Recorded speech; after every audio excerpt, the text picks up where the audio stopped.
Vinod sir, लेकिन मेरा सवाल यह है कि वो जो केंद्रीय एजेंसियों का दुरुपयोग हो रहा है जी, और ये तो एक आदिवासी जो मुख्यमंत्री, आदिवासी जो चेहरा है उसका उत्पीड़न है, वो तमाम फैक्टर्स तो ऐसा नहीं लग रहा है वोट प्रतिशत का जो आंकड़ा आ रहा है, चल रहे हैं कुछ जेएमएम के 4% जो कम हुआ है तो क्यों कम हुआ है एनडीए का? ऐसा तो कोई झारखंड सरकार ने कोई बहुत महत्वपूर्ण क्रांतिकारी काम तो नहीं कर दिया कि एनडीए का 4% कम हो जाए, उनका 4% बढ़ जाए।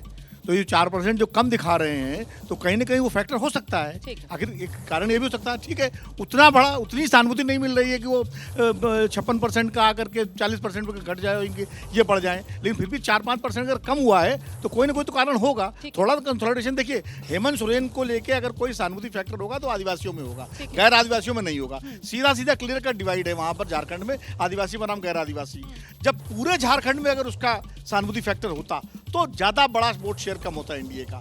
तो मुझे लगता है आदिवासियों के एक वर्ग में कहीं ना कहीं फैक्टर काम किया है, इसीलिए 4% या 5% वोट जो पिछले से अनुमान से, हालांकि प्रदीप जी की बात सहमत हूँ, वो नतीजे थे, ये अनुमान है, इसलिए अनुमान की तुलना अनुमान से ही की जानी चाहिए। लेकिन फिर भी आप ये कह रहे हैं कि ये जो हो रहा है इसके पीछे कहीं ना कहीं वो वजह होगा ना, कोई वजह तो होगी। प्रेम सर, देखिए रोमाना जी, दो बातें, एक तो टेंडेंसी जो दिख रहा है कि इंडिया गठबंधन का वोट बढ़ रहा है, और दूसरी बात है कि जो जमशेदपुर, धनबाद, रांची, हजारीबाग, ये सब जो शहर की सीटें हैं, आप बड़े अंतर से बीजेपी जीतती है। तो यहाँ पर 4% का मार्जिन भी जो है सीटों में, वैसे जो दूर दराज के क्षेत्र हैं उन जगहों पर निर्णायक हो सकता है। ये तो जस्ट ये बता रहे हैं, लेकिन ये टेंडेंसी अगर वोट बढ़ने की है इंडिया गठबंधन की, तो ये और तब होता ना अगर मामला करीबी होता। यहाँ तो पिछली बार वो इतना बड़ा फासला था जीत का, वो कम होता हुआ नजर आ रहा है कि वो 1-1.5 लाख का अगर जो फासला था वो घटेगा। मैं कह रहा हूँ कि शहरी और ग्रामीण क्षेत्रों में जो अंतर है, शहर में बहुत ज्यादा लीड रहती है, तो ग्रामीण क्षेत्रों की सीटें जहाँ मार्जिन कम है वहाँ तो फर्क पड़ेगा। ठीक है, अभी आगे सीट का जैसे ही आंकड़ा आएगा उसके बाद मुझे लगता है हमें चर्चा करने में और आसानी होगी। हर जगह जनता के अंदर जो भावनाएं होती हैं उनका दोहन करने के लिए, उनके आधार पर गोलबंदी करने के लिए विपक्ष को प्रयास करना पड़ता है। उसका पीछे एक नियोजन होना चाहिए, उसके पीछे एक नैरेटिव होना चाहिए।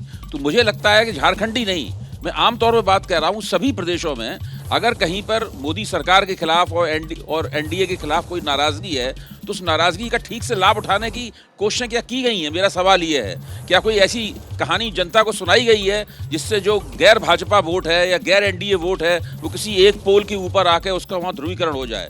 वो ऐसी कोशिश की गई है? कम से कम मुझे नहीं लगती। वोटर में नाराजगी है तो उस नाराज वोटर को अपने पाले में लाने के लिए, उसको कंसोलिडेट करने के लिए क्या कोई कोशिश यहाँ पर होती हुई नजर आ रही है? ऐसा लग रहा है कि नहीं नजर आ रही है, और इसी वजह से यहाँ पर ये इतना अंतर वोट शेयर के मामले में एनडीए और इंडिया गठबंधन के बीच झारखंड में देखने के लिए मिल रहा है। जैसे ही घड़ी का काटा दोपहर 2:30 पे आए, बबीता जी का दिल सास बहू साजिश के लिए मचल जाए। और ये है इनकी बहू, पूरे दिन ऑफिस की टेंशन हो जाए गॉन जब ये करें अपना फेवरेट शो फ्री टाइम पे ऑन। इनकी तरह आप भी देखें अपना फेवरेट शो अपने टाइम पर और डाउनलोड कीजिए एबीपी लाइव ऐप अपने स्मार्ट टीवी पर।